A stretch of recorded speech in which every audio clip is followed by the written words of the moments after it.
Dasar wanita malas, gak bisa ngapa-ngapain, bisanya cuman hamil, istri pertama gak tahu diri. Assalamualaikum warahmatullahi wabarakatuh. Bayangkan, istri pertama, seorang wanita hamil 9 bulan, selalu ditinggal sendiri oleh suaminya, yang lebih mencintai istri keduanya. Namun yang lebih menyakitkan, ketika meminta pembelaan pada ibu mertua, ia malah membela istri kedua. Tapi ternyata, sebelum kita mulai, kami doakan yang subscribe dan like supaya dilancarkan rezekinya, dan dilunaskan hutangnya. Komen amin di bawah ya. Alia berdiri di ruang tamu dengan tubuh gemetar. Usia kandungannya sudah 9 bulan, perutnya membesar, dan napasnya pendek-pendek.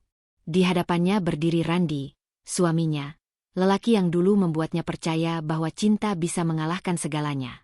Tapi kini, tatapan mata Randi sudah tak sama. Dingin, keras, dan penuh penyesalan palsu. Pergilah, Alia. Aku sudah bilang, aku tidak mau melihat wajahmu lagi di rumah ini. Suara Randi menggema, menusuk telinga seperti cambuk. Alia menatapnya tak percaya.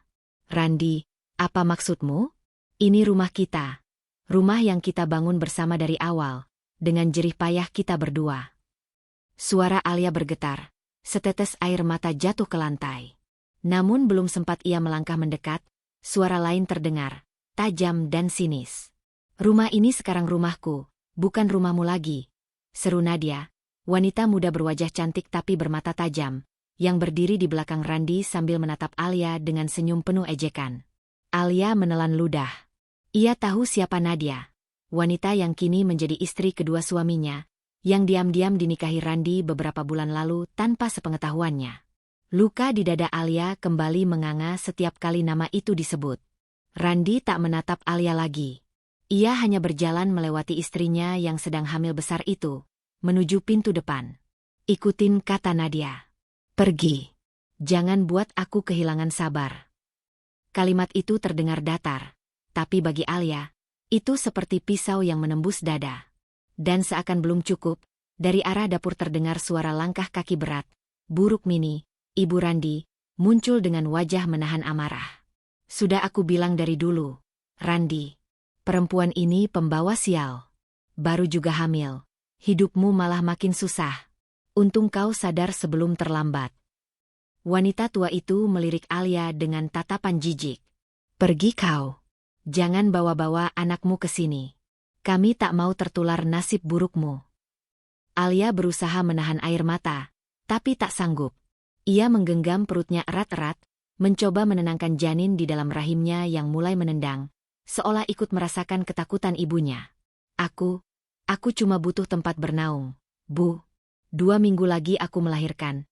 Aku tak punya siapa-siapa lagi selain Randi. Nadia tertawa keras, langkahnya ringan mendekat. Ia membawa ember air sisa cucian lantai, lalu tanpa aba-aba, menyiramkannya ke tubuh Alia. Air kotor itu bercampur sabun dan debu, membasahi wajah serta baju Alia yang sudah kusam. Ambil ini sekalian. Supaya kau sadar diri, seru Nadia dengan nada puas.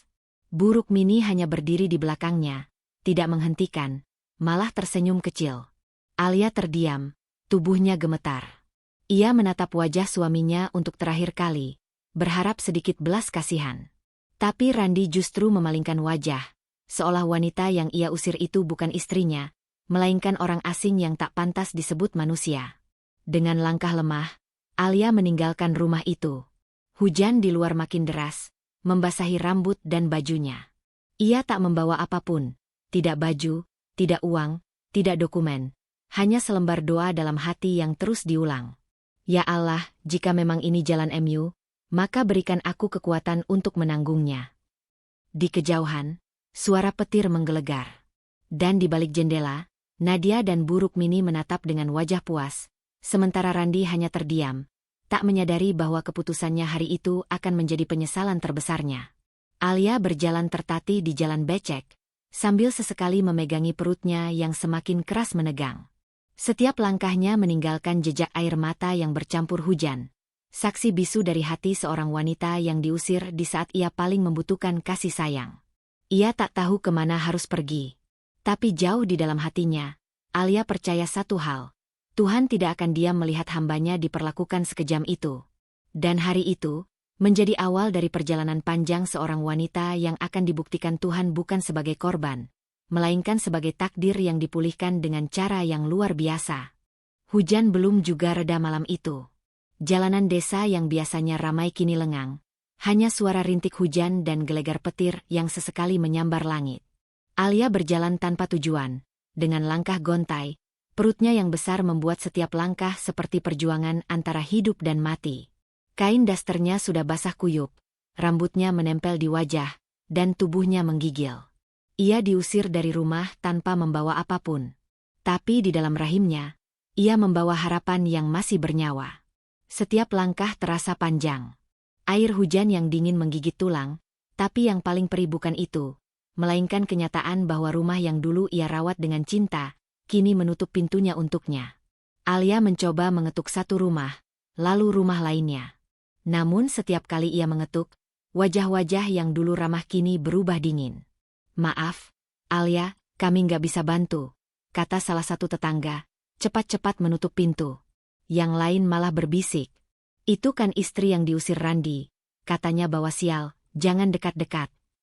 Alia terdiam, menatap pintu-pintu yang tertutup itu. Ia hanya bisa tersenyum getir.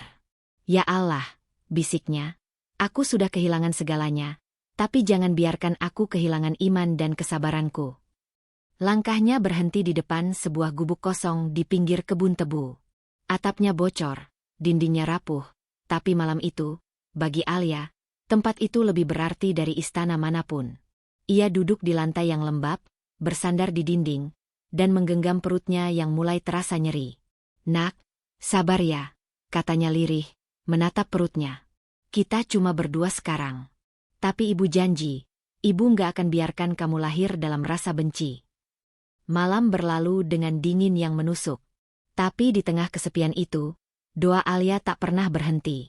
Setiap tetes air hujan terasa seperti jawaban lembut dari langit. Seolah Tuhan ingin mengatakan bahwa ia masih di sana, mendengar tangis hambanya. 3 hari berlalu. Alia kini mulai bekerja seadanya. Ia membantu seorang nenek tua penjual sayur bernama Mak Darmi, yang berjualan di pasar kecil desa. Setiap pagi, Alia membantu membersihkan sayur, menata dagangan, dan mengangkat keranjang berat meski tubuhnya makin lemah. Sebagai balasan, Mak Darmi memberinya makan dan mengizinkan Alia tidur di ruang belakang gubuk kecil di dekat warungnya. "Kasihan kau, Nak," kata Mak Darmi suatu pagi sambil menatap wajah Alia yang pucat. Laki-laki yang tega mengusir istrinya yang hamil besar. Itu bukan laki-laki. Tapi sabarlah. Allah itu nggak tidur. Alia tersenyum lembut. "Aku cuma berharap anak ini lahir dengan selamat, Mak. Itu saja cukup bagiku." Dan setiap malam, setelah pasar sepi, Alia duduk sendirian di sudut gubuknya. Ia membaca doa pelan-pelan, mengusap perutnya, memohon agar bayi itu lahir kuat dan sehat. Suaranya lirih, tapi penuh keyakinan. "Ya Allah, aku tak punya siapa-siapa lagi. Tapi aku punya MU. Jika semua orang menjauhiku, peluklah aku dengan kasih MU." Hingga suatu malam, ketika bulan separuh menggantung di langit dan angin berembus kencang, perut Alia terasa menegang keras. Rasa nyeri itu datang begitu cepat, menusuk dari pinggang hingga ke dada. Peluh membasahi wajahnya. Nafasnya tersengal. Ya Allah, waktunya sudah tiba. Ia berusaha berdiri, tapi tubuhnya lemah. Mak Darmi sedang tidak ada malam itu, pergi menjenguk saudaranya di kampung sebelah. Alia sendirian, di tengah malam yang dingin dan gelap. Dengan sisa tenaga, ia berbaring di lantai, menggigit kain lusuhnya untuk menahan sakit. Tangannya menggenggam kuat perutnya, sementara air mata mengalir deras. Suara tangisnya bercampur dengan suara hujan yang mulai turun lagi, seperti langit ikut bersedih menyaksikan perjuangannya. Dan di antara sakit yang tiada tara, suara kecil itu akhirnya terdengar. Tangisan bayi. Tangisan pertama yang memecah sunyi malam. Alia menatap bayi mungil di pelukannya dengan mata berkaca-kaca. "Alhamdulillah, kau lahir dengan selamat, Nak." Senyumnya penuh rasa syukur, meski tubuhnya lemah tak berdaya. "Kau, cahaya hidup ibu. Ibu akan beri nama kau Aisyah, yang berarti kehidupan." Karena kau, alasan ibu untuk tetap hidup. Hari-hari berikutnya tidak mudah. Alia harus menyusui dan merawat Aisyah dengan kondisi tubuh lemah dan tanpa uang. Ia tetap membantu Mak Darmi di pasar sambil menggendong bayinya dengan kain lusuh. Kadang, ia hanya makan sekali sehari agar susu untuk Aisyah cukup. Tapi wajah lembut bayi itu selalu membuatnya kuat kembali. Namun, kabar tentang Alia ternyata masih berembus di desa. Orang-orang mulai mempergunjingkannya lagi. Kasihannya, didepak suaminya demi istri baru. Katanya sekarang tinggal di gubuk dekat pasar, ngemis belas kasihan. Pantas dulu nasib Randi sial, istrinya aja pembawa petaka. Setiap kali mendengar itu, Alia hanya tersenyum tipis. Ia tak lagi marah, tak lagi menangis. Karena di hatinya, hanya ada satu keyakinan, doa tak pernah sia-sia. Dan benar saja, tanpa disadari siapapun, kehidupan sedang menyiapkan jalan balik yang tak disangka-sangka. Satu persatu, doa Alia mulai mengetuk pintu langit. Sebuah kejadian besar akan mengubah segalanya, bukan hanya untuk Alia, tapi untuk semua yang dulu menghina dan menelantarkannya. Tapi sebelum itu terjadi, Alia harus melewati satu ujian terakhir. Ujian yang akan mengubah air matanya menjadi kekuatan. Rian, adik sepupu Randi, suaminya. Tapi berbeda dengan Randi, Rian adalah sosok yang dulu sangat menghormatinya. Ketika semua orang menuduhnya macam-macam, Rian justru diam dan menunduk. Ia tahu, Alia tidak bersalah. Rian menatap Alia lama, lalu menghela napas panjang. Jadi kabar itu benar. Kau di sini, hidup di gubuk seperti ini. Alia tersenyum tipis. Aku baik-baik saja, Rian. Aku punya tempat tinggal, dan aku tidak kekurangan apa-apa.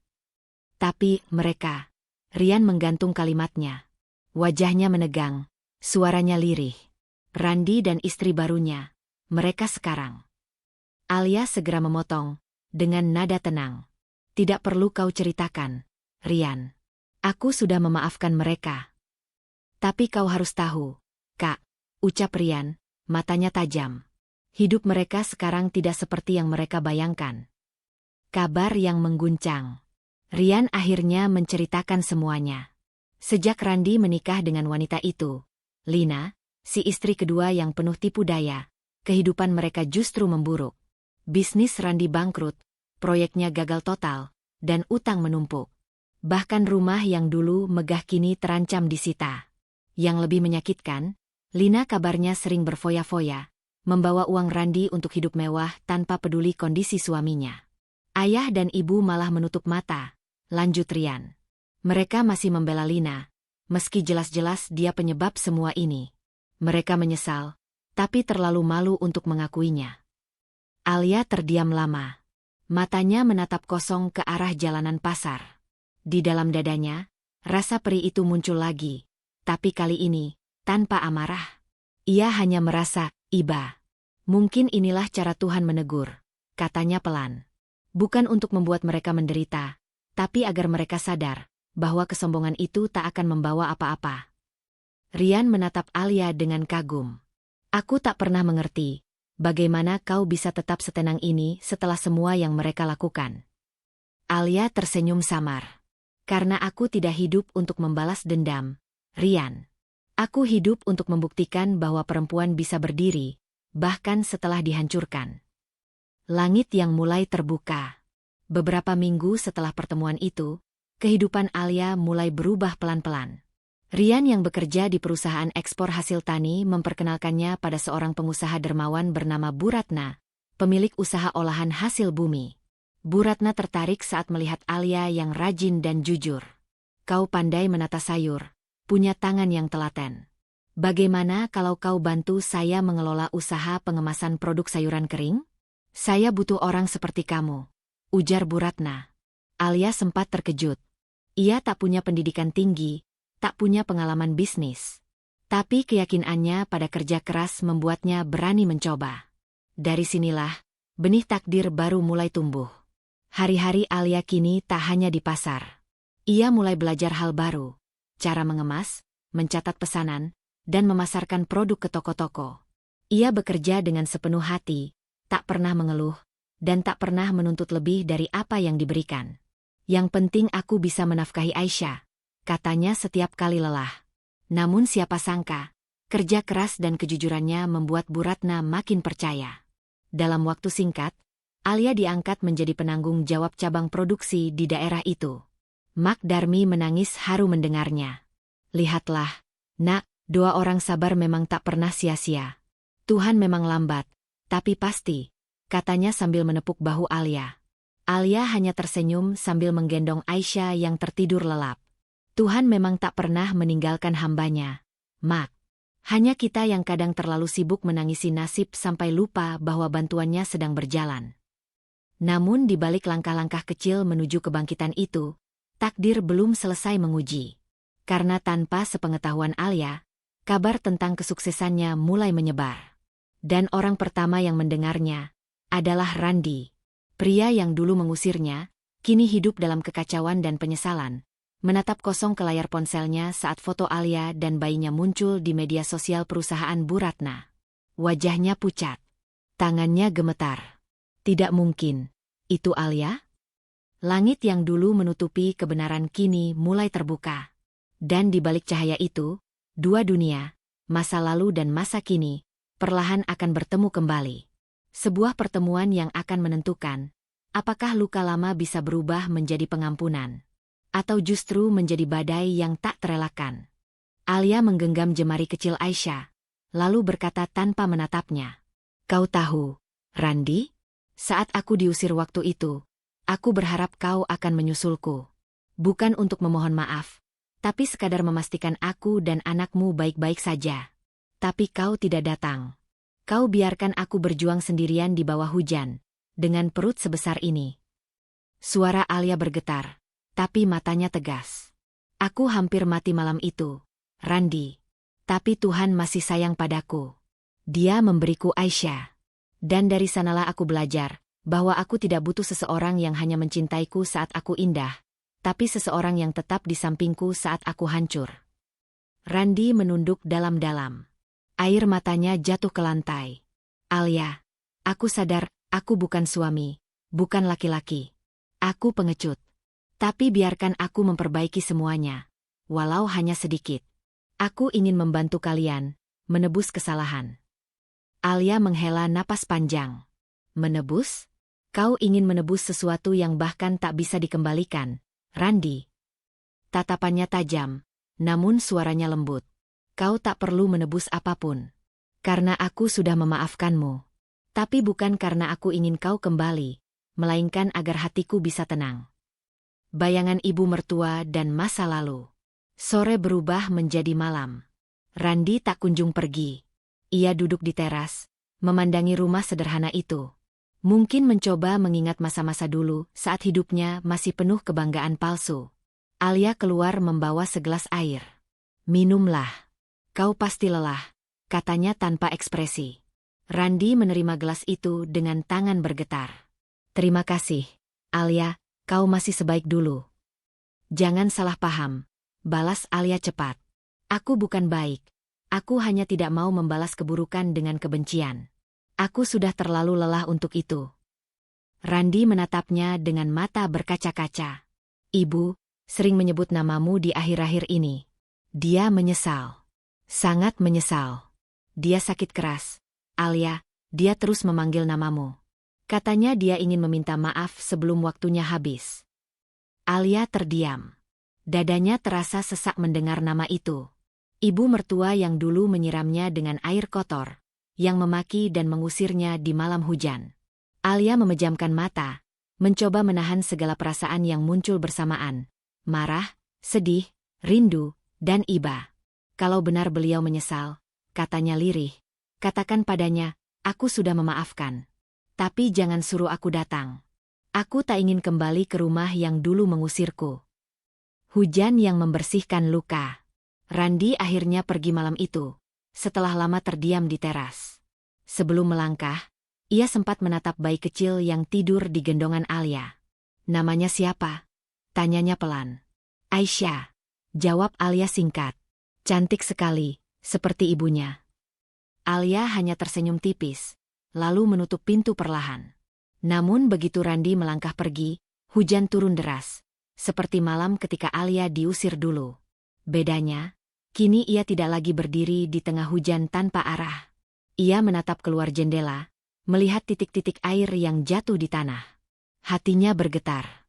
Ia sadar bahwa kadang Tuhan memang menunggu waktu yang tepat untuk mengembalikan seseorang.